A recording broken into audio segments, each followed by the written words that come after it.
Hello students, welcome to Erudition Studies के official channel ते तुहाडा स्वागत है। अज का ये सैशन जो है अपना एक स्पैशल सैशन रहेगा, ओके। और इस दे विच आपां एक सीरीज स्टार्ट कर रहे हैं 400 इंपॉर्टेंट पॉलिटी के क्वेश्चन की, जिस दे विच कि लुसेंट की बुक नूं कवर किया जाएगा। और ये विच आपां जिन्ने भी इंपॉर्टेंट MCQ होंगे सारिਆਂ ਨੂੰ ही डिस्कस करांगे। और अज तुहानूं मिलेगा डे 1 जिहदे विच कि टोटल 50 क्वेश्चन नूं डिस्कस किया जाएगा। एंड इस तो बाद जो सैशनस आएंगे उनके में तुहानूं 100 के करीब क्वेश्चन मिलिया करेंगे। एदा मतलब 3 to 4 सैशनस दे विच आपां ये जो 400 वाली सीरीज है इन्हूं ओवर कर देंगे, ओके। इस तो बाद फिर अपनी नैक्सट सबजैक्ट की सीरीज चलेगी। और इस दे नाल नाल ये वाले सैशन किन्ना लई लिआंदे गए जिहड़े स्टूडेंट्स दे एग्जाम बहुत ज़्यादा नज़दीक ने ते ये उन्हां नूं रिवीजन दे विच बहुत ज़्यादा हैल्प करनगे, क्योंकि इहदे विच सारे ही MCQ बहुत ज़्यादा इंपॉर्टेंट होने वाले हैं, राइट। एंड जिन्ने भी क्वेश्चन इहदे विच आ रहे हैं ये तुहाडे हर एक एग्जाम लिए इंपॉर्टेंट होंगे, इसलिए इन्हूं जरूर सारा अटेंड करना एंड शेयर भी करना, ओके। एंड इस तो बाद जो आपां सैशनस लैके आवांगे ना, जो प्रॉपर एज अ सबजैक्ट आपां इन्हां चीज़ां नूं करांगे उदों आपां प्रॉपर एक्सप्लेनेशन दे नाल करांगे। पॉलिटी, जियोग्राफी, हिस्ट्री और बिल्कुल 0 लैवल तो स्टार्ट करांगे। जिन्ना स्टूडेंट्स नूं पॉलिटी, हिस्ट्री, जियोग्राफी बारे बिल्कुल भी नहीं पता उन्हां लई भी वो सैशन इंपॉर्टेंट रहणगे, और जिहड़े सब कुछ जानते हैं उन्हां लई तां इंपॉर्टेंट रहणगे ही, ओके। तो फिर स्टार्ट करते हैं आज के फर्स्ट क्वेश्चन तो। Which act is known as the blueprint of the Indian constitution? उस एक्ट का नाम दसो जिसनों की इंडिया के कॉन्स्टिट्यूशन का ब्लूप्रिंट बोला जाता है, ओके। इसका आंसर हो जाएगा गवर्नमेंट ऑफ इंडिया एक्ट 1935। देखो जो 1935 का एक्ट है इसनों ब्लूप्रिंट क्यों बोलिया जाता है? क्योंकि इस दे विच ना 1935 दे विच जो भी रिकमेंडेशन दित्तियां गईयां सी उनदे विचों ज़्यादातर नूं अपने इंडियन कॉन्स्टिट्यूशन दे विच ना एज इट इज अडॉप्ट कर लिया गया, ओके, यानी कि शामिल कर लिया गया। इसे करके इन्हूं बोलिया जाता है ब्लूप्रिंट, यानी कि ये नकल है अपने किंदी इंडियन कॉन्स्टिट्यूशन दी, okay. Question number 2, which act introduced communal electorate in India? उस एक्ट का नाम दसो जिस दे नाल कि इंडिया दे विच ना कॉम्यूनल इलैक्टोरेट नूं स्टार्ट किया गया, इंट्रोड्यूस किया गया। इसका आंसर हो जाएगा सी, इंडियन काउंसिल एक्ट 1909। देखो इसका एक होर नाम भी है, इनू बोलिया जाता है मोरले मिंटो रिफॉर्म्स, ओके। यानी कि अगर तुहानूं ये वाला नाम आंदा है तो ये भी ठीक होएगा, अगर इंडियन काउंसिल एक्ट 1909 आंदा है तो ये भी ठीक होएगा। इस दे विच स्पैशली की बोलिया गया सी कि असीं ना मुस्लिम्स दे लई की लैके आवांगे, एस कम्यूनिटी दे लई एक अलग तो इलैक्टोरेट लैके आवांगे। एदा मतलब अंग्रेज़ां ने 1909 तो ही तुसीं समझ के चलो कि divide and rule the policy नूं अपना लिया सी, है ना। उदों तो ही इन्हां ने फुट पाओ ते राज करो दी नीति दे नाल इंडियंस नूं धर्म के नाम के उपर वंडना शुरू करता सी, okay. Which act transferred the governance of India from East India company to British crown? उस एक्ट का नाम दसो जिस दे नाल कि ईस्ट इंडिया कंपनी तो इहदी गवर्नेंस नूं खोया गया और ब्रिटिश क्राउन के अंडर लैके आया गया इंडिया की गवर्नेंस नूं, ओके। तो इसका आंसर हो जाएगा गवर्नमेंट ऑफ इंडिया एक्ट 1858। देखो 1858 वाला एक्ट क्यों लिया गया? एज वी ऑल नो कि 1857 दे विच की होया सी अपना रिवोल्ट, है ना। और इसे नहीं बोलिया जाता है कि ये इंडिया की आज़ादी की पहली लड़ाई सी, राइट। हुण ऐसे करके जो हैगी सी ना अपना ब्रिटिश क्राउन, उन्होंने की सोचा कि ईस्ट इंडिया कंपनी दे जो पुअर एडमिनिस्ट्रेशन करके ही जो 1857 का रिवोल्ट है ये आया है, ओके।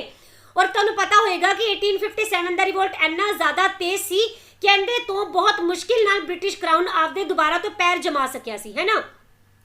तो इसे करके इन्होंने सोचा कि हुण असीं ईस्ट इंडिया कंपनी दे उपर सानूं कंट्रोल करना ही पएगा, इसलिए लिआंदा गया government of India act 1858। By which act dyarchy was introduced in India? उस एक्ट का नाम दसो जिस तो बाद कि इंडिया दे विच डायरकी नूं इंट्रोड्यूस किया गया। इसका आंसर होएगा B, government of India act 1919। हुण इहदा भी एक नाम है, इनू बोलिया जाता है मोंटेग चैल्मसफोर्ड रिफॉर्म्स, ओके। देखो ये आया कदों 1919 दे विच। डायरकी की हुंदा है? इहदा मतलब हुंदा है कि एक इदां दी गवर्नमेंट जिंदे विच कि दो हिस्से होण, ओके। हुण तुसीं देखो इंडिया दे विच अगर तुसीं गल करोगे तो अपनी सेंटर की गवर्नमेंट अलग होंदी है और स्टेट की गवर्नमेंट अलग होंदी है, राइट। इसे नूं ही बोलिया जाता है डायरकी सिस्टम। और इंडिया दे विच पहली बारी लिआंदा गया सी 1919 दे एक्ट दे नाल, okay. The trade monopoly of East India company was abolished by ਆਪਾਂ ਉਸ ਐਕਟ ਦਾ ਨਾਮ ਦੱਸਣਾ ਹੁਣ ਇੱਥੇ ਜਿਸ ਦੇ ਨਾਲ ਕਿ ਨਾ ਟ੍ਰੇਡ ਮੋਨੋਪੋਲੀ ਯਾਨੀ ਕਿ ਬਿਜ਼ਨਸ ਕਰਨ ਦੀ, ਟ੍ਰੇਡ ਕਰਨ ਦੀ ਜੋ ਕੱਲੀ ਈਸਟ ਇੰਡੀਆ ਕੰਪਨੀ ਦੇ ਕੋਲ ਹੀ ਹੱਕ ਸੀ ਨਾ, ਇਹਨੂੰ ਖਤਮ ਕਰ ਦਿੱਤਾ ਗਿਆ। ਤਾਂ ਇਹ ਕਿਸ ਐਕਟ ਦੇ ਨਾਲ ਕੀਤਾ ਗਿਆ? ਇਹ ਹੋ ਜਾਏਗਾ ਚਾਰਟਰ ਐਕਟ 1813। ਹੁਣ ਤੁਸੀਂ ਸੋਚੋਗੇ ਪਹਿਲਾਂ ਆਪਾਂ ਥੋੜੀ ਦੇਰ ਪਹਿਲਾਂ ਹੀ ਕੀਤਾ ਹੈ ਕਿ ਇਦਾਂ ਕਰਕੇ ਬ੍ਰਿਟਿਸ਼ ਇੰਡੀਆ ਦਾ ਜੋ ਹੈ ਸਾਰਾ ਦਾ ਸਾਰਾ ਕਰਾਊਨ ਨੇ ਆਪਣੇ ਹੱਥ ਵਿੱਚ ਲੈ ਲਿਆ ਸੀ, ਹੈ ਨਾ। ਪਰ ਇੱਥੇ ਆ ਰਿਹਾ ਸਿਰਫ ਔਰ ਸਿਰਫ ਟ੍ਰੇਡ ਦੀ ਗੱਲ ਹੋ ਰਹੀ ਹੈ। ਪਹਿਲਾਂ ਕੀ ਹੁੰਦਾ ਸੀ, ਜੋ ਈਸਟ ਇੰਡੀਆ ਕੰਪਨੀ ਹੈ ਨਾ, ਉਹ ਕੀ ਕਰਦੀ ਸੀ, ਸਾਰਾ ਦਾ ਸਾਰਾ ਟ੍ਰੇਡ ਇੰਡੀਆ ਦੇ ਵਿੱਚ ਸਿਰਫ ਔਰ ਸਿਰਫ ਇਹਨਾਂ ਦੇ ਵੱਲੋਂ ਕੀਤਾ ਜਾਂਦਾ ਸੀ, ਯਾਨੀ ਕਿ ਇਹਨਾਂ ਨੂੰ ਹੀ ਪਾਵਰ ਮਿਲੀ ਹੋਈ ਸੀ। ਪਰ 1813 ਦੇ ਵਿੱਚ ਕੀ ਕੀਤਾ, ਜਿਹੜਾ ਇੱਥੇ ਦਾ ਕਰਾਊਨ ਸੀ ਨਾ ਬ੍ਰਿਟਿਸ਼ ਦਾ, ਉਹਨਾਂ ਨੇ ਬੋਲਿਆ ਕਿ ਹੁਣ ਕੱਲੀ ਈਸਟ ਇੰਡੀਆ ਕੰਪਨੀ ਹੀ ਨਹੀਂ, ਇਹਦੇ ਨਾਲ ਹੋਰ ਵੀ ਕੰਪਨੀਆਂ ਜੋ ਹੈ ਉਹ ਇੰਡੀਆ ਦੇ ਵਿੱਚ ਟ੍ਰੇਡ ਕਰ ਸਕਣਗੀਆਂ, ਬਿਜ਼ਨਸ ਕਰ ਸਕਣਗੀਆਂ। Okay, by which act two independent states of India and Pakistan were created। ਆਪਾਂ ਦੱਸਣਾ ਉਸ ਐਕਟ ਦਾ ਨਾਮ ਜਿਸ ਦੇ ਨਾਲ ਕਿ ਇੰਡੀਆ ਔਰ ਪਾਕਿਸਤਾਨ ਦੋ ਹਿੱਸੇ ਬਣੇ ਸੀਗੇ, ਕ੍ਰੀਏਟ ਕੀਤੇ ਗਏ ਸੀ। ਓਕੇ, ਤਾਂ ਇਸ ਦਾ ਡਾਇਰੈਕਟ ਆਨਸਰ ਹੋ ਜਾਏਗਾ ਦਾ ਇੰਡੀਅਨ ਇੰਡੀਪੈਂਡੈਂਸ ਐਕਟ। ਹੁਣ ਦੇਖੋ ਤੁਹਾਨੂੰ ਪਤਾ ਹੋਏਗਾ ਕਿ ਇੰਡੀਆ ਦਾ ਇੰਡੀਪੈਂਡੈਂਸ ਐਕਟ ਕਿਉਂ ਆਇਆ ਸੀ, ਕਿਉਂਕਿ ਆਪਾਂ ਨੂੰ ਆਜ਼ਾਦੀ ਦਿਲਵਾਨੀ ਸੀ ਔਰ ਉਹਦੇ ਵਿੱਚ ਸਾਰੇ ਦੇ ਸਾਰੇ ਰੂਲਸ ਐਂਡ ਰੈਗੂਲੇਸ਼ਨਸ ਲਿਖੇ ਗਏ ਸੀ ਕਿ ਕਿਸ ਬੇਸ ਦੇ ਉੱਪਰ ਇਸ ਦੇਸ਼ ਨੂੰ ਆਜ਼ਾਦੀ ਦਿਲਵਾਈ ਜਾਏਗੀ। ਤਾਂ ਉਹਦੇ ਵਿੱਚ ਹੀ ਇੱਕ ਇਹ ਵੀ ਲਿਖਿਆ ਗਿਆ ਸੀ ਕਿ ਇਹਦੇ ਦੋ ਹਿੱਸੇ ਹੋਣਗੇ, India and Pakistan. Okay, by which act commercial activities of East India company finally put to an end. ਕਿਹੜਾ ਐਕਟ ਸੀ ਜਿਸ ਦੇ ਨਾਲ ਕਿ ਜੋ ਕਮਰਸ਼ੀਅਲ ਐਕਟੀਵਿਟੀ ਸੀ ਈਸਟ ਇੰਡੀਆ ਕੰਪਨੀਆਂ ਦੀਆਂ, ਉਹਨਾਂ ਨੂੰ ਐਂਡ ਕਰ ਦਿੱਤਾ ਗਿਆ। ਦੇਖੋ ਪਹਿਲਾਂ ਵਾਲੇ ਕੁਐਸਚਨ ਚ ਆਇਆ ਸੀ ਇਹਨਾਂ ਦੀ ਮੋਨੋਪੋਲੀ ਨੂੰ ਖਤਮ ਕੀਤਾ ਗਿਆ। ਇਹਦਾ ਮਤਲਬ ਇਹ ਹੈ ਕਿ ਇਹਨਾਂ ਦੇ ਨਾਲ ਕੋਈ ਹੋਰ ਬਾਕੀ ਕੰਪਨੀਆਂ ਵੀ ਆ ਕੇ ਇੱਥੇ ਵਪਾਰ ਕਰ ਸਕਦੀਆਂ। ਪਰ ਇਸ ਕੁਐਸਚਨ ਚ ਬੋਲਿਆ ਗਿਆ ਹੈ ਕਿ ਜੋ ਈਸਟ ਇੰਡੀਆ ਕੰਪਨੀ ਦੀ ਕਮਰਸ਼ੀਅਲ ਐਕਟੀਵਿਟੀ ਸੀ ਨਾ, ਇਹ ਫਾਈਨਲੀ ਖਤਮ ਹੀ ਕਰ ਦਿੱਤੀਆਂ ਗਈਆਂ। ਓਕੇ, ਤਾਂ ਇਸ ਦਾ ਆਨਸਰ ਕੀ ਹੋ ਜਾਏਗਾ, ਦ ਚਾਰਟਰ ਐਕਟ 1833। ਓਕੇ, ਔਰ ਇਸ ਦੇ ਵਿੱਚ ਕੀ ਕੀਤਾ ਗਿਆ ਸੀਗਾ ਕਿ ਇਹਦੀ ਜੋ ਮੋਨੋਪੋਲੀ ਹੀ ਨਹੀਂ, ਇਹਦੀਆਂ ਸਾਰੀਆਂ ਦੇ ਸਾਰੀ ਵਪਾਰਕ ਗਤੀਵਿਧੀਆਂ ਨੂੰ ਖਤਮ ਹੀ ਕਰ ਦਿੱਤਾ ਗਿਆ। In the federation under the act of 1935 residuary powers were given to whom. ਆਪਾਂ ਇਹਦੇ ਵਿੱਚ ਦੱਸਣਾ ਆ ਕਿ 1935 ਦਾ ਜਿਹੜਾ ਐਕਟ ਆਇਆ ਸੀ, ਜਿਹਨੂੰ ਆਪਾਂ ਬੋਲਿਆ ਸੀ ਕਿ ਬਲੂਪ੍ਰਿੰਟ ਬੋਲਿਆ ਜਾਂਦਾ ਹੈ, ਰਾਈਟ। ਇਹਦੇ ਵਿੱਚ ਨਾ ਰੈਜ਼ੀਡਰੀ ਪਾਵਰ ਜਿਹੜੀਆਂ ਸੀ ਇਹ ਕਿਹਨੂੰ ਦੇ ਦਿੱਤੀਆਂ ਗਈਆਂ ਸੀ, ਤਾਂ ਇਹ ਹੋ ਜਾਏਗਾ ਗਵਰਨਰ ਜਨਰਲ। ਦੇਖੋ ਰੈਜ਼ੀਡਰੀ ਪਾਵਰ ਕੀ ਹੁੰਦੀਆਂ, ਦੇਖੋ ਜਿਵੇਂ ਆਪਾਂ ਇੱਕ ਐਗਜ਼ਾਮਪਲ ਲੈਂਦੇ ਹਾਂ, ਹੁਣ ਇਸ ਟਾਈਮ ਆਪਣੀ ਹੈਗੀ ਇੱਕ ਸਟੇਟ ਗਵਰਨਮੈਂਟ ਔਰ ਇੱਕ ਹੈ ਸੈਂਟਰ ਗਵਰਨਮੈਂਟ, ਰਾਈਟ। ਔਰ ਤੁਹਾਨੂੰ ਪਤਾ ਹੈ ਕਿ ਕੁਝ ਇੱਕ ਫੈਸਲੇ ਜੋ ਹੈਗੇ ਆ ਸਟੇਟ ਗਵਰਨਮੈਂਟ ਦੇ ਮੰਨੇ ਜਾਂਦੇ ਆ, ਕੁਝ ਸੈਂਟਰ ਗਵਰਨਮੈਂਟ ਦੇ ਮੰਨੇ ਜਾਂਦੇ ਆ। ਇਹ ਹੁੰਦੇ ਆ ਸਟੇਟ ਲਿਸਟ ਦੇ ਵਿੱਚ, ਇਹ ਹੁੰਦੇ ਆ ਸੈਂਟਰਲ ਲਿਸਟ ਦੇ ਵਿੱਚ, ਹੈ ਨਾ। ਔਰ ਇੱਕ ਇਹਨਾਂ ਦੀ ਲਿਸਟ ਹੁੰਦੀ ਹੈ ਜਿਹਨੂੰ ਬੋਲਿਆ ਜਾਂਦਾ ਕੌਨਕਰੈਂਟ ਲਿਸਟ। ਇਹਦੇ ਵਿੱਚ ਉਹ ਵਾਲੇ ਸਾਰੇ ਮਸਲੇ ਆਉਂਦੇ ਆ ਜੋ ਕਿ ਸਟੇਟ ਪਲੱਸ ਸੈਂਟਰ ਦੋਨੋਂ ਮਿਲ ਕੇ ਡਿਸਾਈਡ ਕਰਦੇ ਆ। ਹੁਣ ਮੰਨ ਲਓ ਕੋਈ ਇਦਾਂ ਦੀ ਗੱਲ ਆ ਗਈ ਜਿਹਦੇ ਵਿੱਚ ਕਿ ਸਟੇਟ ਨੂੰ ਔਰ ਸੈਂਟਰ ਨੂੰ ਆਪਸ ਦੇ ਵਿੱਚ ਇਹਨਾਂ ਦੀ ਸਹਿਮਤੀ ਨਹੀਂ ਬਣ ਰਹੀ, ਓਕੇ, ਤੇ ਫਿਰ ਸਟੇਟ ਕੁਝ ਬੋਲ ਰਹੀ ਹੈ, ਸੈਂਟਰ ਕੁਝ ਬੋਲ ਰਹੀ ਹੈ, ਤਾਂ ਉਦੋਂ ਉਹ ਵਾਲਾ ਫੈਸਲਾ ਮੰਨਿਆ ਜਾਏਗਾ ਜਿਹੜਾ ਕਿ ਸੈਂਟਰ ਯੈਸ ਕਰੇਗੀ, ਕਿਉਂਕਿ ਇਹਦੇ ਕੋਲ ਕੀ ਹੈ, ਰੈਜ਼ੀਡਰੀ ਪਾਵਰ ਹੈ ਆਪਣੀ, ਹੈ ਨਾ, ਯਾਨੀ ਕਿ ਇਹਦਾ ਫੈਸਲਾ ਸਰਵਮਾਨਿਆ ਹੋਏਗਾ। ਐਸੇ ਤਰ੍ਹਾਂ ਹੀ 1935 ਦੇ ਵਿੱਚ ਜੋ ਐਕਟ ਆਇਆ ਸੀ ਉਹਦੇ ਵਿੱਚ ਰੈਜ਼ੀਡਰੀ ਪਾਵਰ ਕਿਹਨਾਂ ਨੂੰ ਦੇ ਦਿੱਤੀਆਂ ਗਈਆਂ, ਗਵਰਨਰ ਜਨਰਲ ਨੂੰ, ਯਾਨੀ ਕਿ ਲਾਸਟ ਫੈਸਲਾ ਇਹਦਾ ਹੀ ਹੋਏਗਾ। The Indian legislature was made bicameral for the first time by which act. ਇਹਦੇ ਚ ਆਪਾਂ ਦੱਸਣਾ ਹੈ ਕਿ ਇੰਡੀਆ ਦਾ ਜੋ ਲੈਜਿਸਲੇਚਰ ਹੈ, ਤੁਹਾਨੂੰ ਪਤਾ ਆਪਣੇ ਇੱਥੇ ਕਿਹੜੇ ਹੈ, ਲੋਕ ਸਭਾ ਐਂਡ ਰਾਜ ਸਭਾ, ਹੈ ਨਾ। ਇਹਨਾਂ ਨੂੰ ਪਹਿਲੀ ਵਾਰੀ ਬਾਈਕੈਮਰਲ ਕੀਤਾ ਗਿਆ ਸੀ, ਦੋ ਸੰਵਿਧਾਨ ਬਣਾਏ ਗਏ ਸੀ, ਸੰਸਦ ਬਣਾਏ ਗਏ ਸੀ, ਸੌਰੀ। ਤਾਂ ਇਹ ਦੱਸਣਾ ਹੈ ਕਿ ਇਹ ਕਿਹੜੇ ਐਕਟ ਦੇ ਨਾਲ ਕੀਤਾ ਗਿਆ। ਇਸ ਦਾ ਆਨਸਰ ਵੀ ਕੀ ਹੋ ਜਾਏਗਾ, ਇਹ ਹੋ ਜਾਏਗਾ ਜੀ C, the government of India act 1919।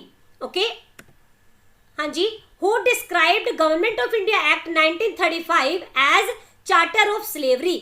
ਆਪਾਂ ਇੱਥੇ ਦੱਸਣਾ ਹੈ ਕਿ ਗਵਰਨਮੈਂਟ ਆਫ ਇੰਡੀਆ ਐਕਟ 1935 ਨੂੰ ਕਿਸ ਪਰਸਨ ਨੇ ਬੋਲਿਆ ਸੀ ਕਿ ਇਹ ਜੋ ਹੈ ਨਾ, ਇਹ ਤਾਂ ਗੁਲਾਮੀ ਦਾ ਐਕਟ ਹੈ। ਓਕੇ, ਇਹ ਬੋਲਿਆ ਗਿਆ ਸੀ ਜਵਾਹਰ ਲਾਲ ਨਹਿਰੂ ਜੀ ਵੱਲੋਂ। ਪਹਿਲਾਂ ਜਵਾਹਰ ਲਾਲ ਨਹਿਰੂ ਜੀ ਨੇ ਇਹਨੂੰ ਐਕਸੈਪਟ ਨਹੀਂ ਕੀਤਾ ਸੀ, ਪਰ ਬਾਅਦ ਦੇ ਵਿੱਚ ਇਹਨਾਂ ਨੇ ਐਕਸੈਪਟ ਵੀ ਕੀਤਾ ਔਰ ਉਹਦੇ ਨਾਲ ਜੋ ਆਪਣਾ ਕਨਸਟੀਟਿਊਸ਼ਨ ਹੈ ਉਹਦੇ ਵਿੱਚ ਜ਼ਿਆਦਾਤਰ ਜੋ ਰეკਮੈਂਡੇਸ਼ਨ ਹੈ ਉਹ ਵੀ ਕਿੱਥੇ ਲੈਂਦੇ ਗਈਆਂ, 1935 ਦੇ ਐਕਟ ਨਾਲ ਹੀ।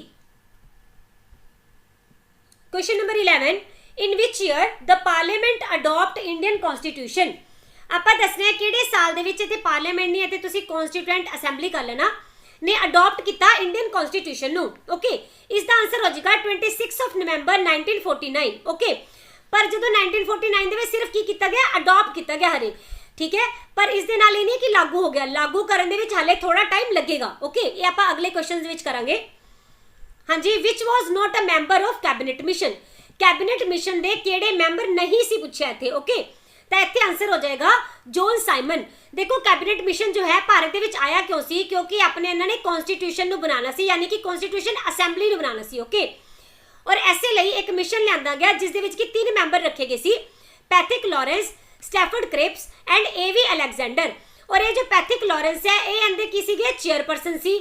ਓਕੇ, ਔਰ ਇਹਨਾਂ ਨੇ ਹੀ ਆਪਣੀ ਜੋ ਕਨਸਟੀਟਿਊਐਂਟ ਅਸੈਂਬਲੀ ਹੈ ਇਹਦਾ ਗਠਨ ਕੀਤਾ ਸੀ ਇੰਡੀਆ ਦੇ ਵਿੱਚ ਆ ਕੇ। which was the biggest source for the constitution of India। ਇਹ ਆਪਾਂ ਹਾਲ ਹੀ ਦੇ ਵਿੱਚ ਹੀ ਕੀਤਾ ਕੁਐਸਚਨ ਕਿ ਕਿਹੜਾ ਐਦਾਂ ਦਾ ਸੋਰਸ ਹੈ ਜਿਸ ਨੂੰ ਕਿ ਸਭ ਤੋਂ ਵੱਡਾ ਸੋਰਸ ਮੰਨਿਆ ਜਾਂਦਾ ਹੈ ਆਪਣੇ ਭਾਰਤ ਦੇ ਕਨਸਟੀਟਿਊਸ਼ਨ ਦਾ। ਤਾਂ ਇਸ ਦਾ ਆਨਸਰ ਹੋ ਜਾਏਗਾ ਗਵਰਨਮੈਂਟ ਆਫ ਇੰਡੀਆ ਐਕਟ 1935। ਦੇਖੋ ਜੋ ਆਪਣਾ ਇੰਡੀਅਨ ਕਨਸਟੀਟਿਊਸ਼ਨ ਹੈ ਨਾ, ਇਹ ਇੱਕ ਹੀ ਚੀਜ਼ ਤੋਂ ਨਹੀਂ ਬਣਿਆ, ਯਾਨੀ ਕਿ ਇਹਨੂੰ ਬਣਾਉਣ ਦੇ ਲਈ ਅਲੱਗ-ਅਲੱਗ ਕਾਫੀ ਸਾਰੇ ਦੇਸ਼ਾਂ ਨੂੰ ਪਹਿਲਾਂ ਸਟੱਡੀ ਕੀਤਾ ਗਿਆ, ਠੀਕ ਹੈ, ਔਰ ਉਹਦੇ ਨਾਲ ਬਹੁਤ ਸਾਰੇ ਐਕਟਸ ਵੀ ਸਟੱਡੀ ਕੀਤੇ ਗਏ। ਉਹਨਾਂ ਦੇ ਵਿੱਚੋਂ ਜਿੰਨੀਆਂ ਵੀ ਅੱਛੀਆਂ ਚੀਜ਼ਾਂ ਸੀ ਉਹ ਸਾਰੀਆਂ ਆਪਣੇ ਕਨਸਟੀਟਿਊਸ਼ਨ ਦੇ ਵਿੱਚ ਲੈ ਕੇ ਆਈਆਂ ਗਈਆਂ। ਓਕੇ, ਤੇ ਆਪਾਂ ਕਿਤੇ ਕਿ ਸਭ ਤੋਂ ਜ਼ਿਆਦਾ ਕਿੱਥੋਂ ਲੈਂਦੀਆਂ ਗਈਆਂ? 1935 ਦੇ ਐਕਟ ਤੋਂ। ਇਸ ਕਰਕੇ ਆਪਣਾ ਸਭ ਤੋਂ ਵੱਡਾ ਸੋਰਸ ਹੋ ਜਾਏਗਾ। Okay, the supreme court of India was set up by the, ਆਪਣੇ ਇੰਡੀਆ ਦੀ ਜੋ ਸੁਪਰੀਮ ਕੋਰਟ ਹੈ ਪਹਿਲੀ ਵਾਰੀ ਇਹਨੂੰ ਸੈਟਅਪ ਕੀਤਾ ਗਿਆ, ਕਿਹੜੇ ਐਕਟ ਤੋਂ ਕੀਤਾ ਗਿਆ? ਓਕੇ, ਇਹ ਹੋ ਜਾਏਗਾ ਰੈਗੂਲੇਟਿੰਗ ਐਕਟ 1773। ਓਕੇ, ਜਿਸ ਦੇ ਨਾਲ ਕਿ ਆਪਣੀ ਜੋ ਸਰਵੋੱਚ ਅਦਾਲਤ ਹੈ ਇਹਨੂੰ ਸੈਟਅਪ ਕੀਤਾ ਗਿਆ ਸੀ।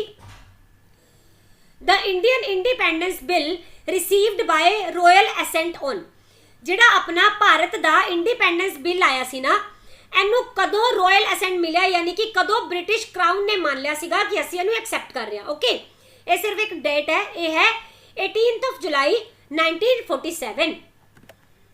ਹੂ presided over the first meeting of Indian constituent assembly. ਆਪਾਂ ਇੱਥੇ ਦੱਸਣਾ ਹੈ ਕਿ ਜੋ ਇੰਡੀਅਨ ਕਨਸਟੀਟਿਊਐਂਟ ਅਸੈਂਬਲੀ ਜਿਸ ਨੂੰ ਕਿੰਨੇ ਬਣਾਇਆ? ਜਦੋਂ ਕੈਬਨਿਟ ਮਿਸ਼ਨ ਆਇਆ, ਰਾਈਟ।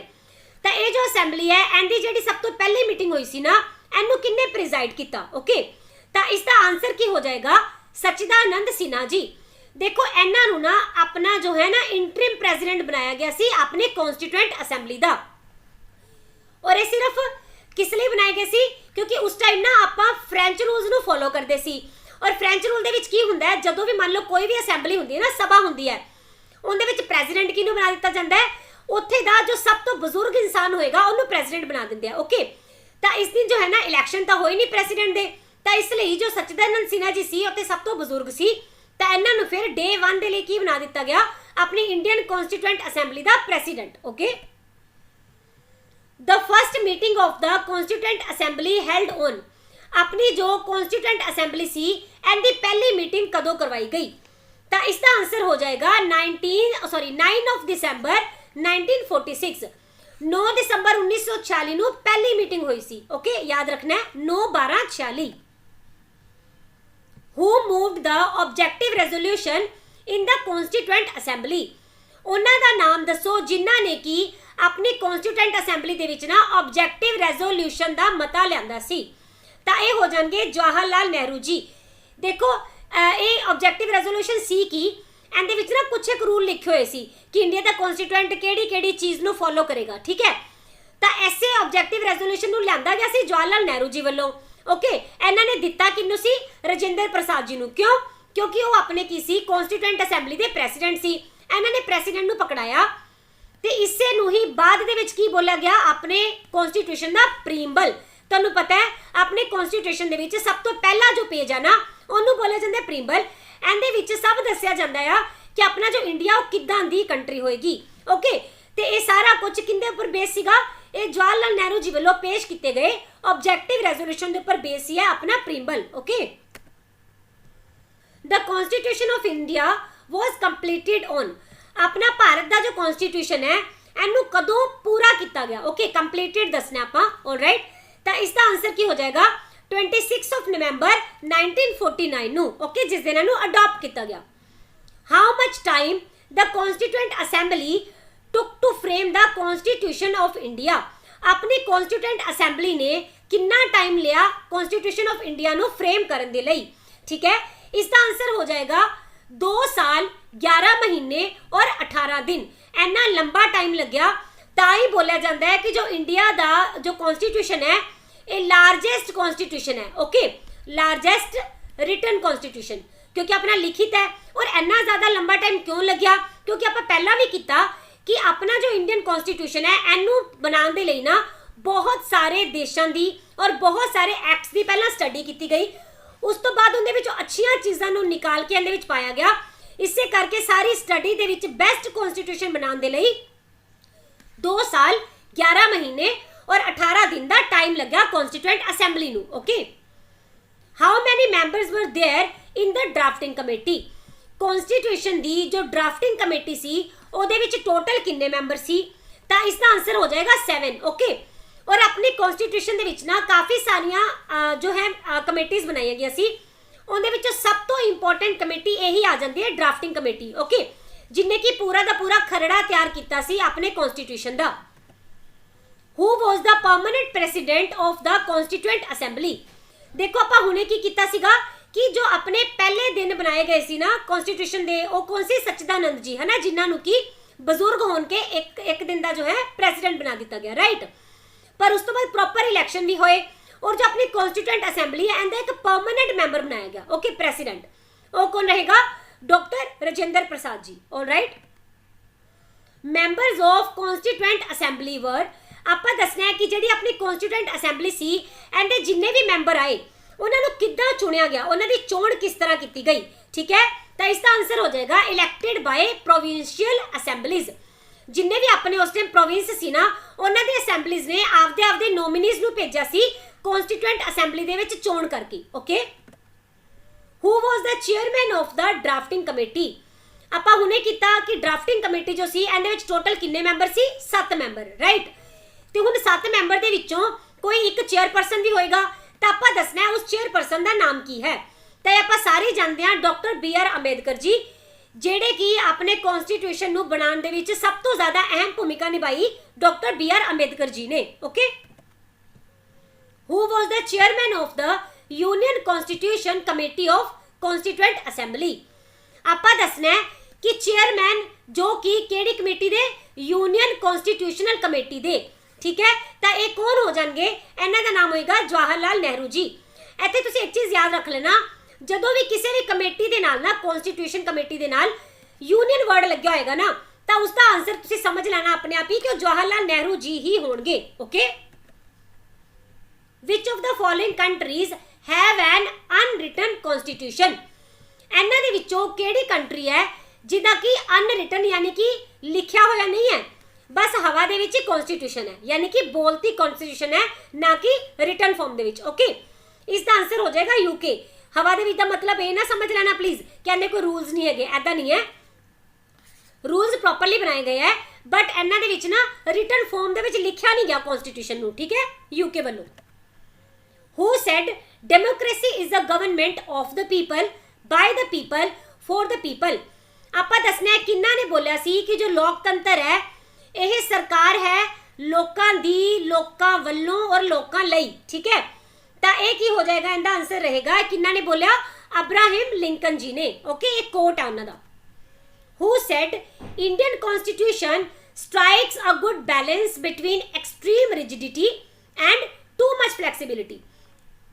किन्ना ने बोलिया सी कि जो भारत का कॉन्स्टिट्यूशन है ना ये बहुत ही वधिया बैलेंस बना के रखता है एक्सट्रीम रिजिडिटी दे विच और फ्लैक्सीबिलिटी दे विच भी, यानी कि लचकीला भी है ते कठोर भी है। तो ये दसना है कि सब तो अच्छा बैलेंस बना के रखते हैं, बोलिया किन्ना ने सी? आप जो फस्ट टाइम इस क्वेश्चन को देखते हैं तो अपने ज़्यादातर माइंड के आंसर आता है BR अंबेडकर जी, राइट। पर इसका आंसर की होएगा? अलेक्जेंड्रो विग्स। ओके, इन्होंने ने ये वाली कोटेशन बोली सी अपने इंडियन कॉन्स्टिट्यूशन के लिए। Where was the concept of written constitution first born? देखो आप हुणे की किया कि जो यूके का कॉन्स्टिट्यूशन है ये किदां दा है? अनरिटन कॉन्स्टिट्यूशन है, राइट। पर हुण आपां दसना है कि जो रिटन कॉन्स्टिट्यूशन है ना इनका कॉन्सैप्ट पहली बारी कित्थे पैदा होया सी, ठीक है। तो ये कंट्री हो जाएगी USA, यानी कि USA ऐदां दी कंट्री है जिन्हें सब तो पहली बारी कॉन्स्टिट्यूशन नूं लिखती रूप दिता सी, ओके, दुनिया दे विच। Yes, where was the first parliamentary form of government form? सब तो पहली बारी जो पार्लियामेंट्री फॉर्म ऑफ गवर्नमेंट है ना ये कित्थे बनाई गई सी, केड़े देश दे विच? इसका आंसर की हो जाएगा? ब्रिटेन। ओके, जिन्ना दा की जो कॉन्स्टिट्यूशन है वो किदां दा है? अनरिटन कॉन्स्टिट्यूशन है। Okay, the constitution of India is, हुण दसना आपां कि इंडिया का कॉन्स्टिट्यूशन किद्दां दा है। हुण आपां थोड़ी देर पहले एक कोटेशन कीती है ना, रिजिड एंड फ्लैक्सीबल वाली, यानी कि इहदा आंसर की हो जाएगा कि अपना इंडिया का कॉन्स्टिट्यूशन है partially rigid and partially flexible. Okay, यानी कि अपने विच कुछ तो इदां दे धरावां है, कुछ तो इदां दे एक्ट है जिहदे विच कि अगर चेंज लैके आना है तो तुसीं समझ के चलो बहुत ही ज़्यादा मुश्किल दे नाल उहनूं पास किया जाता है। जिद्दां कि मान लो हुण सुप्रीम कोर्ट के जज है, अगर आपां इन्हां नूं मान लो आपकी सीट तो हटाना है तो इदां नहीं हुंदा कि प्राइम मिनिस्टर ने, प्रेसिडेंट ने या पार्लीमेंट ने बोल दिता और हट गई, इस तरह नहीं हुंदा। इहदे विच ना राज्य सभा एंड लोक सभा दोनों दे विच ही एक मेजोरिटी लैके आउणी पैंदी है, ठीक है। और इंपीचमेंट की प्रॉपर एक प्रोसैस नूं फॉलो किया जाता है, उस तो बाद जाके जो सुप्रीम कोर्ट के जज है ना इन्हां नूं हटाया जाता है। ओके, और कुछ इदां दे एक्ट है जिहड़े कि आपां बड़े आराम दे नाल बस चुटकी दे विच आपां मान लैंदे हैं कॉन्स्टिट्यूशन दे, है ना। यानी कि कुछ अमेंडमेंट बहुत ज़्यादा रिजिड होंदी है और कुछ बहुत ज़्यादा ईजी होंदी है, राइट। तो इसे करके बोलिया जाता है कि जो अपना कॉन्स्टिट्यूशन है ये रिजिड भी है यानी कि कठोर भी है और फ्लैक्सीबल भी है यानी कि लचकीला भी है। Okay, the concept of judicial review in our constitution has been taken from the constitution of. इस क्वेश्चन दे विच आपां दसना है कि अपने ना कॉन्स्टिट्यूशन दे विच एक ना जुडिशियल रिव्यू नाम का एक कॉन्सेप्ट है। ओके, हुण आपां दसना है कि किहड़े देश के कॉन्स्टिट्यूशन तो आपां इहनूं लिया। ओके, इसका आंसर की हो जाएगा USA। अब मैं तुहानूं थोड़ी देर पहला एक चीज़ दसी सी कि जिथे भी आ जाएगा ना वर्ड यूनियन कमेटी के अंडर CA दी, तो उत्थे हमेशा आंसर की होएगा जवाहरलाल नेहरू जी। हुण देखो अगर किते भी ना जुडिशरी बारे गल हो रही होवे, 99% कॉन्स्टिट्यूशन की जुडिशरी बारे गल होएगी, तो वो वाला कॉन्सैप्ट आपां कित्थों लिया होएगा, USA वालों। ओके, यानी कि जुडिशियल रिव्यू की हुंदा है, मान लो सरकार कोई भी इदां दी नीति लैके आई जो कि मतलब देश के लिए उन्होंने लागू करना है, तो उस दे वेले आपां जुडिशियल रिव्यू लैके आ सकते हैं। मतलब कि जुडिशरी देखेगी कि इहदे विच कोई इदां दा तां नहीं है जिहदे विच कि फंडामेंटल राइट्स नूं मतलब कि क्षति पहुंच रही है, कि किसी भी परसन दे फंडामेंटल राइट जो है वो आहत हो रहा है। अगर उन्होंने लगता है कि यस फंडामेंटल राइट नूं कोई खतरा है, तो फिर जुडिशरी की करेगी कि ये वाले बिल नूं रोकण दे लई बोल देगी, राइट। तो इसे नहीं बोला जाता है जुडिशियल रिव्यू। ओके, और ये आपां कित्थों लिया है, USA दी गवर्नमेंट तो। Alright, how many times the preamble of the constitution of India has been amended. आपां दसना है कि अपने संविधान की जो प्रस्तावना है उन्होंने कितनी बारी अमेंड किया गया, यानी उनके विच कितनी बारी चेंज लिया गया।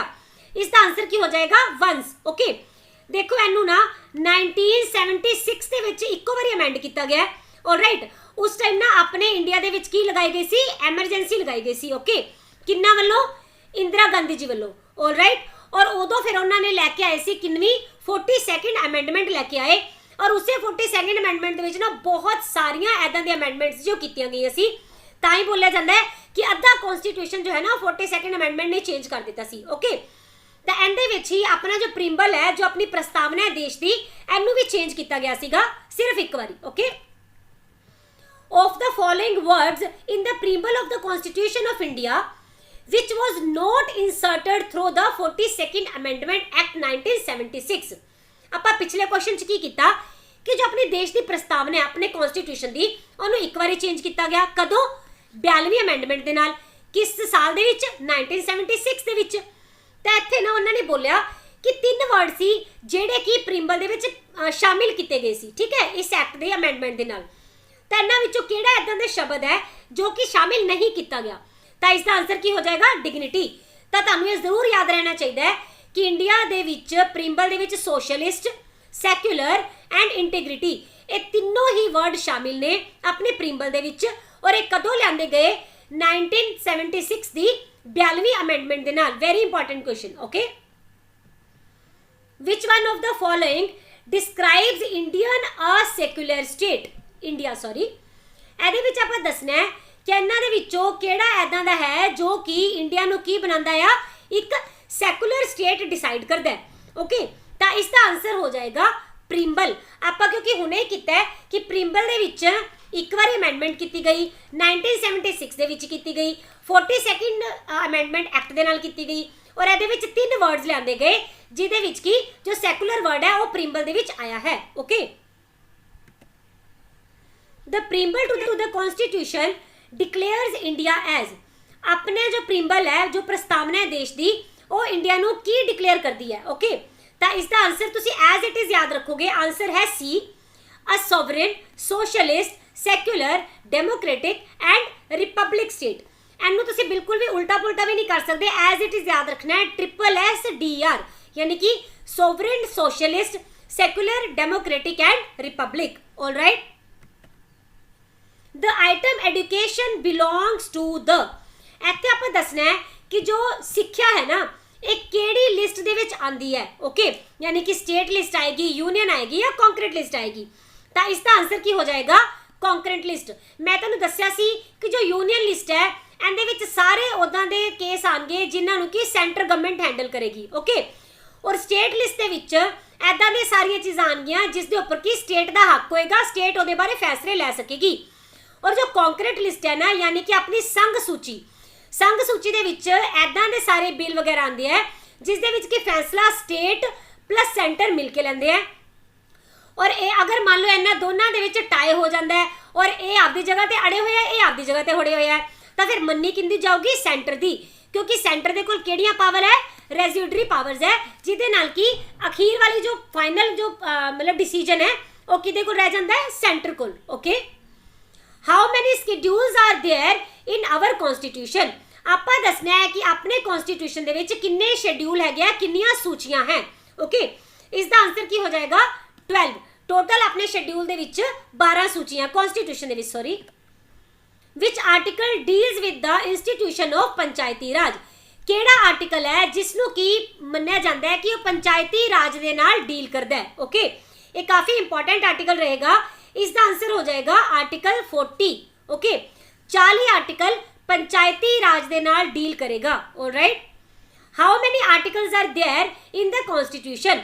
ਆਪਣਾ ਜੋ ਕਨਸਟੀਟਿਊਸ਼ਨ ਹੈ ਇਹਦੇ ਵਿੱਚ ਟੋਟਲ ਕਿੰਨੇ ਆਰਟੀਕਲਸ हैं? ਠੀਕ ਹੈ, ਤਾਂ ਇਹ ਹੋ ਜਾਣਗੇ 395। ਜਦੋਂ ਆਪਣਾ ਕਨਸਟੀਟਿਊਸ਼ਨ ਬਣਾਇਆ ਗਿਆ ਸੀ ਉਦੋਂ ਵੀ ਇਹਦੇ ਵਿੱਚ ਕਿੰਨੇ ਆਰਟੀਕਲ ਸੀ? 395। ਹੁਣ ਅੱਜ ਦੀ ਡੇਟ ਦੇ ਵਿੱਚ ਆਰਟੀਕਲ 395 ਹੀ ਹੈ, ਪਰ ਇਹਨਾਂ ਦੇ ਵਿੱਚ ਜਿੰਨੀਆਂ ਵੀ ਅਮੈਂਡਮੈਂਟ ਕੀਤੀਆਂ ਜਾਂਦੀਆਂ ਨੇ, ਟਾਈਮ ਟੂ ਟਾਈਮ ਚੇਂਜਸ ਕੀਤੇ ਜਾਂਦੇ ਆ, ਤਾਂ ਇਹਨਾਂ ਦੇ ਨਾਲ ABC 1 2 3 ਐਦਾਂ ਕਰਕੇ ਜੋੜ ਦਿੱਤਾ ਜਾਂਦਾ ਹੈ। ਓਕੇ, ਪਰ ਜਿਹੜੇ ਮੇਨ ਆਰਟੀਕਲ ਰਹਿੰਦੇ ਆ ਉਹ ਕਿੰਨੇ ਰਹਿੰਦੇ ਆ? 395 ਹੀ। Okay, which part of the Indian constitution deals with fundamental rights. ਆਪਾਂ ਦੱਸਣਾ ਹੈ ਉਸ ਪਾਰਟ ਦਾ ਨਾਮ ਜੋ ਕਿ ਇੰਡੀਆ ਕਨਸਟੀਟਿਊਸ਼ਨ ਦੇ ਫੰਡਾਮੈਂਟਲ ਰਾਈਟਸ ਦੇ ਨਾਲ ਡੀਲ ਕਰਦਾ ਹੈ। ਓਕੇ, ਇਸ ਦਾ ਆਨਸਰ ਹੋ ਜਾਏਗਾ ਪਾर्ट 3।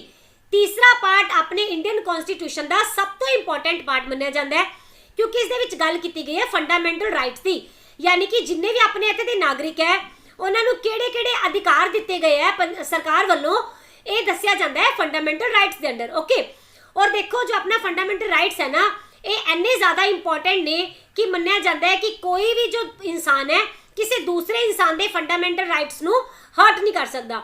और इस दे नाल नाल अगर मान लो कोई ना कोई ऐदां दी स्कीम आई गवर्नमेंट दी जिस दे नाल कि अपने जो देश के लोग है उन्हां दे फंडामेंटल राइट की हो रहा है, मतलब ये खराब हो रहे हैं। ओके, इन्हां दे अगेंस्ट जा रहा है बिल, तो आप डायरैक्ट सुप्रीम कोर्ट में पहुँच सकते हैं, ठीक है, और लैके जा सकते अपनी फरियाद नूं कि इस बिल नूं रद्द किया जाए क्योंकि सरकार दे इस बिल करके की हो रहा है, मेरे जो फंडामेंटल राइट है वो डिस्ट्रॉय हो रहे हैं। ठीक है, यानी कि डायरैक्ट सुप्रीम कोर्ट तक जा सकते हैं फंडामेंटल राइट्स नूं लैके।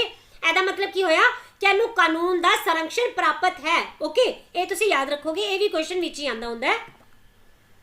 Part 4 of the constitution deals with, इत्थे आपां दस्सांगे कि जो चौथा पार्ट है ना कॉन्स्टिट्यूशन दा, ये किहड़ी चीज़ दे नाल डील करेगा। ओके, तो इसका आंसर होएगा सी DPSP, यानी कि directive principal of state policy.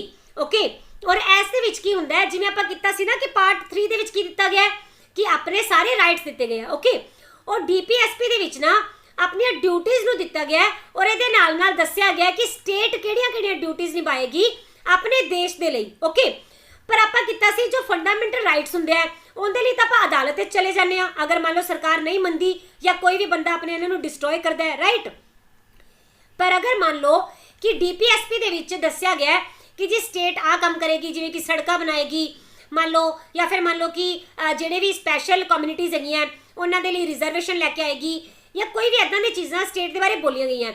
और अगर मान लो स्टेट कोल पैसा घट हो गया जी, इसलिए उन्होंने सड़क नहीं बनाई, तो तुसीं ये नहीं कर सकते कि आपकी गली के लोगों को इकट्ठा किया और सीधा सुप्रीम कोर्ट जाके वजे कि जी आ देखो डीपीएसपी ਦੇ ਵਿੱਚ ਤਾਂ ਲਿਖਿਆ ਹੋਇਆ ਸੀ कि जो स्टेट है ना ये की करेगी इंफ्रास्ट्रक्चर तैयार करूगी, है ना। ਇੱਥੇ स्टेट ਦਾ मतलब ਆਪਾਂ ਇੰਡੀਆ ਤੋਂ ਲੈ ਰਹੇ ਹਾਂ, ओके। ਤੇ इंफ्रास्ट्रक्चर तैयार करूगी और ये देखो जी ਸਾਡੇ ਤੇ ਗਲੀਆਂ ਟੁੱਟੀਆਂ ਹੋਈਆਂ और ਸਾਨੂੰ इंफ्रास्ट्रक्चर ਦਿੱਤਾ ਹੀ ਨਹੀਂ ਜਾ ਰਿਹਾ, ਰਾਈਟ। ਤਾਂ ਇਹਨਾਂ ਨੂੰ ਐ ਕਰੋ ਜੀ ਇਹਦੇ ਤੇ ਕੇਸ ਚਲਾਓ। ਤਾਂ ਇਹ ਨਹੀਂ ਹੋ ਸਕਦਾ, ਯਾਨੀ ਕਿ ਤੁਸੀਂ ਡੀਪੀਐਸਪੀ ਦੇ ਲਈ ਕਾਨੂੰਨ ਦੇ ਕੋਲ ਨਹੀਂ ਜਾ ਸਕਦੇ, ਠੀਕ ਹੈ। ਯਾਨੀ ਕਿ ਸਟੇਟ ਨੂੰ ਇਹ ਬੋਲਿਆ ਗਿਆ ਹੈ, ਇੰਸਟਰਕਸ਼ਨਸ ਹੈ ਕਿ ਤੁਸੀਂ ਪਲੀਜ਼ ਇਹਨਾਂ ਨੂੰ ਫੋਲੋ ਕਰੋ ਇਨ ਅ ਸੌਫਟ ਮੈਨਰ, ਠੀਕ ਹੈ। ਹੁਣ ਇਹ ਕਰੇ ਜਾਂ ਨਾ ਕਰੇ ਇਹ ਇਹਦੀ ਮਰਜ਼ੀ ਹੁੰਦੀ ਹੈ, ਪਰ ਦੇਖੋ ਜੋ ਸਟੇਟ ਹੈ ਇਹਨਾਂ ਨੂੰ ਕਰਨਾ ਹੀ ਪੈਂਦਾ ਹੈ। ਕਿਸ ਲਈ? ਕਿਉਂਕਿ ਆਪਣੇ ਜੋ ਅੰਬੇਦਕਰ ਜੀ ਸੀ ਉਹਨਾਂ ਨੇ ਇੱਕ ਹੋਰ ਵੀ ਚੀਜ਼ ਤਾਂ ਕੀਤੀ ਹੈ ਨਾ, ਉਹ ਕੀ ਕੀਤੀ ਹੈ? ਇਲੈਕਸ਼ਨਸ ਲੈ ਕੇ ਆਏ, ਰਾਈਟ। ਹੁਣ ਪਤਾ ਹੀ ਹੈ ਕਿ ਹਰ 5 ਸਾਲ ਬਾਅਦ ਇਲੈਕਸ਼ਨ ਹੋਣੇ ਆ। अगर मान लो स्टेट ये वाले काम नहीं करती जो डीपीएसपी ਦੇ ਵਿੱਚ बोले गए हैं, तो फिर जनता की करेगी? अगली बारी उन्होंने कुर्सी तो हटा देगी, राइट। इसे करके डीपीएसपी जो है वो गवर्नमेंट ऑफ इंडिया अपने आप ही फॉलो कर लेती है, alright. How many languages have recognised by the constitution? ਆਪਾਂ ਦੱਸਣਾ ਕਿੰਨੀਆਂ ਇਦਾਂ ਦੀਆਂ ਭਾਸ਼ਾਵਾਂ ਹੈ ਜਿਨ੍ਹਾਂ ਨੂੰ ਕਿ ਆਪਣੇ ਕਨਸਟੀਟਿਊਸ਼ਨ ਦੇ ਵਿੱਚ ਕੀ ਦਿੱਤੀ ਗਈ ਹੈ? ਮਾਨਤਾ ਦਿੱਤੀ ਗਈ ਹੈ, ਓਕੇ। ਇਹ ਹੋ ਜਾਏਗਾ 22 टोटल 22 भाषाएं हैं जिन्होंने कि इंडिया के कॉन्स्टिट्यूशन में मानता प्राप्त है, ऑलराइट। और जब अपना इंडियन कॉन्स्टिट्यूशन स्टार्ट होया सी ना उदों सिर्फ 14 इदां दी भाषावां सी जिन्होंने कि कॉन्स्टिट्यूशन में शामिल किया गया सी, okay. Yes, question number 44, which article deals with annual financial statement? उस आर्टिकल बारे दसो जो कि एनुअल फाइनेंशियल स्टेटमेंट दे नाल डील करदा है। इसका आंसर हो जाएगा आर्टिकल 112। देखो एनुअल फाइनेंशियल स्टेटमेंट की है? आप लेमैन लैंग्वेज दे विच बोलते हैं बजट, ठीक है। पर तुसीं देख लो कि अगर तुहानूं क्वेश्चन आ जाता है पेपर दे विच कि जो बजट है ना ये किहड़े आर्टिकल दे विच आंदा है इंडिया दे, तां इहदा आंसर की होएगा? किसी विच भी नहीं, क्योंकि अपने पूरे कॉन्स्टिट्यूशन दे विच एक बारी भी बजट नाम के वर्ड नूं यूज़ नहीं किया गया। बजट दे लई किहड़ा वर्ड यूज़ हुंदा है? Annual financial statement, okay. तो इस दे विच तुसीं कंफ्यूज नहीं होगे कि बजट नहीं आंदा 112 आर्टिकल दे विच, एनुअल फाइनेंशियल स्टेटमेंट आंदा है, okay. The method of the constitutional amendment is provided in? तुहानूं पता है आप टाइम टू टाइम अपने कॉन्स्टिट्यूशन दे विच अपने संविधान दे विच की कीतियां जांदियां? अमेंडमेंट कीतियां जांदियां, चेंजेस लियाए जांदे हैं, राइट। क्योंकि देखो टाइम के नाल नाल अपनी जो नीड्स आ बदलदियां हैं, तो उसके अकॉर्डिंग जो अपने आर्टिकल है उन्हां दे विच कुछ चेंज करने ही पैंदे हैं। तो आप दसना है कि ये आप किहड़ी जगह तो लैके आए सी, किहड़ा आर्टिकल है जिहदे विच बोलिया जाता है कि तुसीं अमेंडमेंट कर सकते हो, ओके। तो ये हो जाएगा आर्टिकल 368, ये काफ़ी इंपॉर्टेंट आर्टिकल है, okay. The article of the constitution which deals with DPSPR। हुण आपां अगे तो कीता सी पार्ट किहड़ा सी जो कि DPSP दे नाल रिलेट करदा सी, है ना। वो किनवा पार्ट सी? वो सीगा पार्ट नंबर 4। हुण इत्थे पूछा गया किहड़े किहड़े आर्टिकल है जो कि अपने कॉन्स्टिट्यूशन दे विच ना DPSP दे नाल डील करनगे, ओके। इसका आंसर की हो जाएगा? ये रहेगा आर्टिकल 36 to 51, यानी कि 36 तो लैके 51 तक जिन्ने भी आर्टिकल है उन्हां सारियां दे विच ही स्टेट दियां अलग अलग ड्यूटीज दे बारे दे विच दस्सिया गया है, ओके। आर्टिकल 36 तो लैके 51 तक, alright. Which article has provision for the president to proclaim emergency? ਇੱਥੇ ਆਪਾਂ ਦੱਸਣਾ ਉਸ ਆਰਟੀਕਲ ਦਾ ਨਾਮ ਜਿਸ ਦੇ ਵਿੱਚ ਕਿ ਇਹਨੂੰ ਹੱਕ ਦਿੱਤਾ ਗਿਆ ਪ੍ਰੈਜ਼ੀਡੈਂਟ ਨੂੰ ਕਿ ਐਮਰਜੈਂਸੀ ਲਗਾ ਸਕਦਾ ਹੈ, ਓਕੇ। ਹੱਕ ਦਿੱਤਾ ਗਿਆ ਜਿੱਥੇ ਪ੍ਰੋਕਲੇਮ ਕਰੇਗਾ ਐਮਰਜੈਂਸੀ ਨੂੰ। ਤਾਂ ਇਸ ਦਾ ਆਨਸਰ ਹੋ ਜਾਏਗਾ ਆਰਟੀਕਲ 352। ਆਰਟੀਕਲ 352 ਦੇ ਵਿੱਚ ਦੱਸਿਆ ਗਿਆ ਕਿ ਜੋ ਪ੍ਰੈਜ਼ੀਡੈਂਟ ਹੈ ਇਹ ਕੀ ਕਰ ਸਕਦਾ ਹੈ? ਐਮਰਜੈਂਸੀ ਲਗਾ ਸਕਦਾ ਹੈ, okay. The 9th schedule to the Indian Constitution was added by?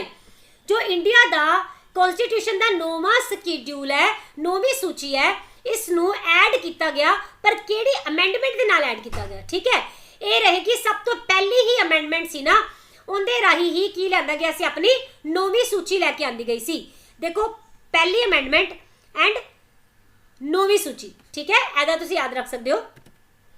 In which part of the constitution details of citizenship are mentioned? ऐसे दसना है किहड़ा पार्ट है जिस दे विच की अपनी जो सिटीजनशिप है ना उनके बारे मैंशन किया गया, ओके। तो इसका आंसर की हो जाएगा?